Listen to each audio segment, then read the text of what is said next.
जय जगन्नाथ। सबुदिन परी आज भी मु आपण मानक पई नहीं आछि गोटे सुंदर रेसिपी। तो चलंतु डरी न कर स्टार्ट करवा आज रही रेसिपी। साधारणतः आम सकाळे लाइट खाइबा खाई थाउ, तो से मु आपण मानक पई आज नहीं आछि डार्क चॉकलेट ओट्स। एटा बनैबा बहुत सहज।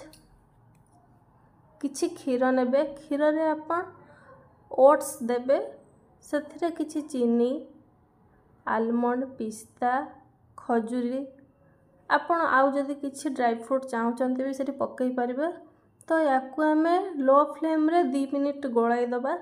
देखंतु एठी हमर फुटी आसलानी, ता माने हमर ऑलमोस्ट हेई गलानी। याकू बेसी आमे हार्ड करबानी, नहले कोन ना जत्ते बेले हमर ये उषुम हेई जिवो ना, तो बहुत टाण लागिवो। तो सेति पई आमे याकू एई भळे ही ओल्हेई दबा। आशा करूची आपण समस्त को ये भिडियोटी निश्चय भल लागिथिबो।